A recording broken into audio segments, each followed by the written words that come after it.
Removed, reduced, destroyed, shut down. Sorry man, all hospitals are overcrowded. You're on your own. 5,000 ICU beds per 60 fucking million people. This hospital is inefficient. Shut it down. And they did. Of course they will die. Even from flu, even from diarrhea.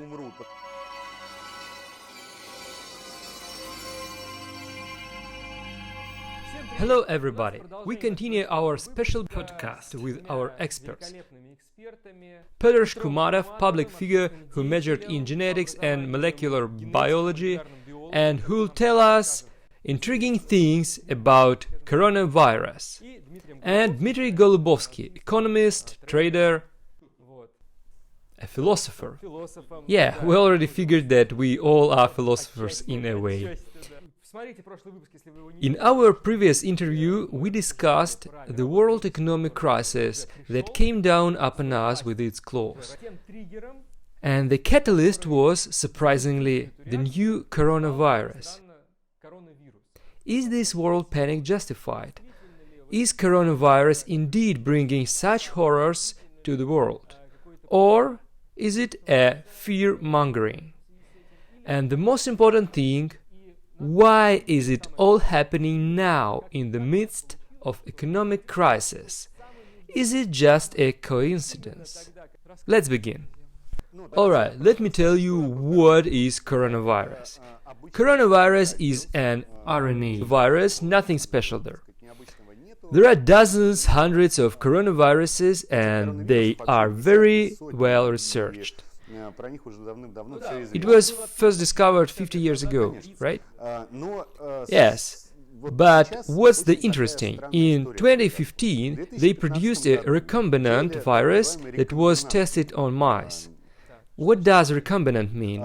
It means that a virus is being incorporated with material from other sources. So, is genetic modification? Not really. But that's not the point. Long story short, they took elements of SARS virus and incorporated them into coronavirus and infected mice with it. All mice got pneumonia, but eventually all survived. They wanted to protect us from mice? No. What I'm trying to say is, this coronavirus is not that scary. It has 1% lethality, which is not that much higher than that of a season flu. However, this virus is also tricky in a sense that it might trigger acute respiratory infection. Majority of population can just stay in bed, have some hot tea with honey, maybe take paracetamol and that'll be it. But if you are over 50-60 years old, you are more likely to develop heavy symptoms. Approximately 10% of this group require professional medical assistance. Here is when we turn to the economics. As it turns out, healthcare sector was under optimization for quite some time now. When you say optimization, you actually mean reduction? That too. Limit number of hospitals, lay off medical staff, and so on. And infectious disease hospitals were the first. For example, just recently, Moscow Mayor Sergei Sobyanin closed down a hospital of 500 beds. And now they are building completely new units in some fields for coronavirus patients. But why? Because infectious disease hospitals were built specifically for cases of epidemics. Normally no one gets sick, and the doctors aren't doing anything useful. But that's fine, because infections can appear out of nowhere, and suddenly you get 500 infected. That when this hospital receive all these infected and they get get treatment, that's what it's built for. For example, before this optimization, there were these infectious disease hospitals in Sochi, built specifically for rotavirus outbreaks. I've had it. You get to the beach and then you spend next several days in the bathroom. Exactly. So before Sochi Olympics in 2014, these rotavirus patients were getting hospital treatment, and those people who were there on vacation. Before this optimization, Sochi had enough hospital bed capacity so that all of those infected could receive professional treatment. Sick come, get treated, and then get released from the hospital.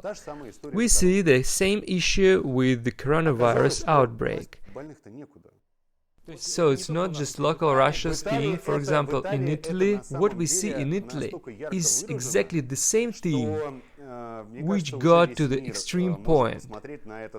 Whole world can see the failure, total fuck up of this healthcare sector optimization. By contrast, Germany hasn't precisely followed those recommendations that many lead consulting firms gave. What those consulting firms did, they would point out to hospital of 1,000 beds and say, "Alright, do you see that these beds are not being used?" As usual, people who understand everything and nothing tend to give recommendations. Those mostly IT consultants who rely too much on numbers. They come and say, "Look, this hospital is inefficient, shut it down." And that's what they did. That's exactly what happened in Italy. They closed so many hospitals and left with the minimum amount, which allows to service only a regular number of patients. Alright, we got it. Bottom line is, a virus is more or less regular, not that scary, but the failed politics led to the situation when healthcare system is overwhelmed. Let's see at Germany numbers.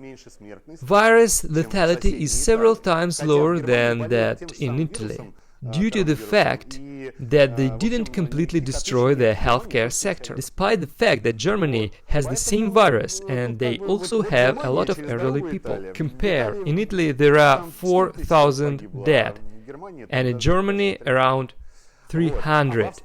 In Austria, even less so. Let's get back to Sochi example for a second. So, you've got a regular rotavirus. You have fever, you vomit, you are dehydrated. You call the emergency, but they say, "Sorry man, all hospitals are overcrowded. You're on your own."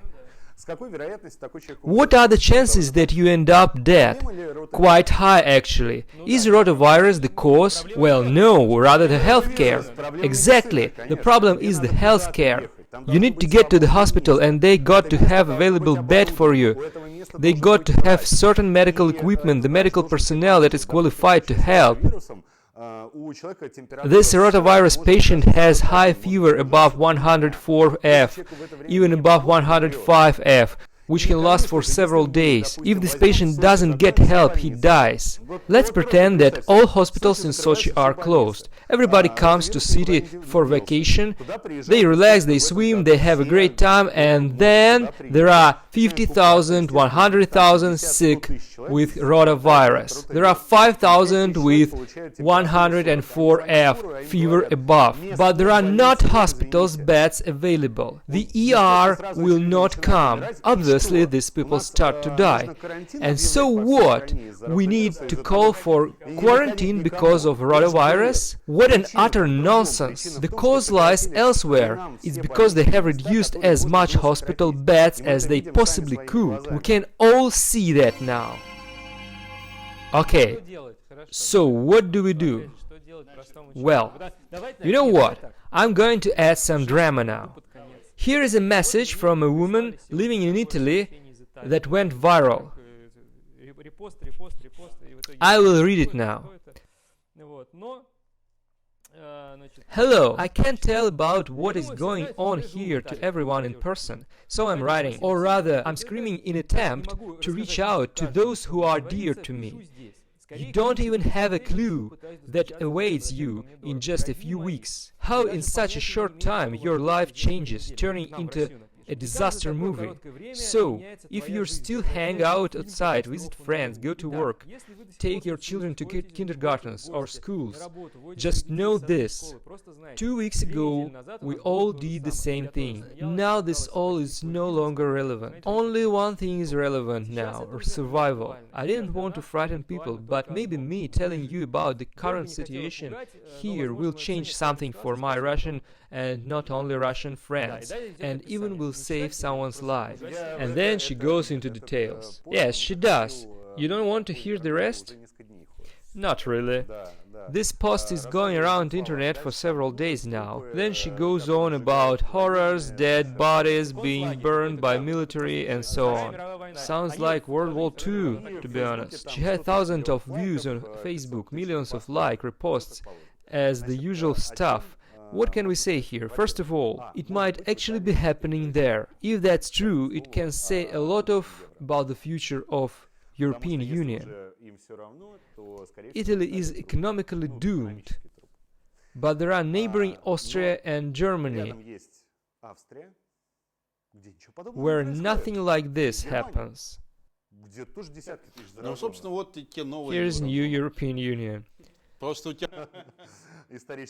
Let's not draw historical parallels here. All these horrors in Italy, to me, are somewhat intentional. Yes, intentional. Let's pick the member with most debts and that's it. Yes. But are they really suffering all those deaths? Of course, because they have many elderly, and average age of death is 79 years old. Italian population is quite old in average. Yes, and they had the most strict healthcare optimization policy in Europe. Just think about it. Italy had population of 60 million people. There are 5,000 ICU beds. 5,000 ICU beds per 60 fucking million people. Of course they are doomed. Of course they will die, even from flu, even from diarrhea. Italian government destroyed the healthcare system. I've already made a rotavirus example. If you shut down all hospitals in Sochi, reduce all hospital beds, then you will have thousands of deaths during a regular beach season, maybe even more. It's completely serious. Those drains lead straight to the Black Sea, tons of shit get straight in the Black Sea, people swim right next to all this shit. That's true.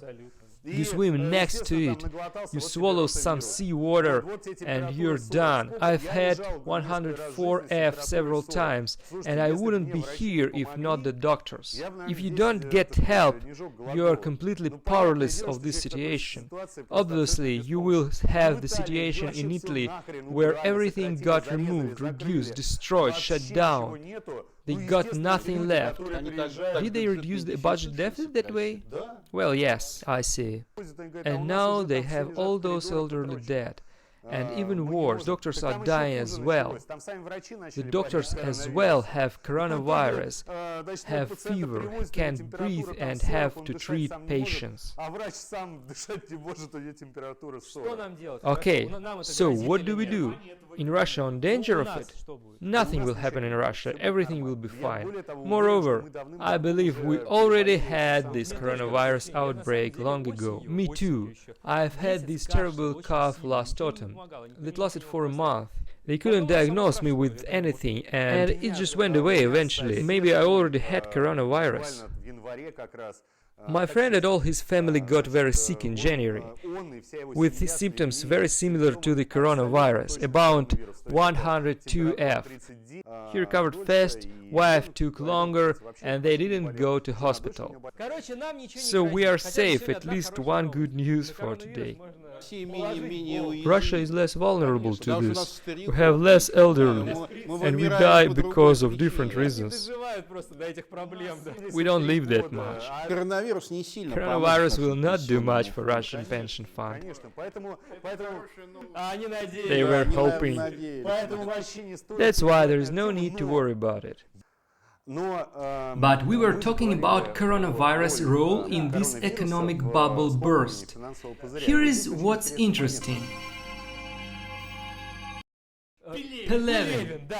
All records of this RNA sequence were erased from all databases. Nobody can prove anything. Yes or maybe no, but they don't say probability. Science became too politically correct, scared the whole world. Everything got risen.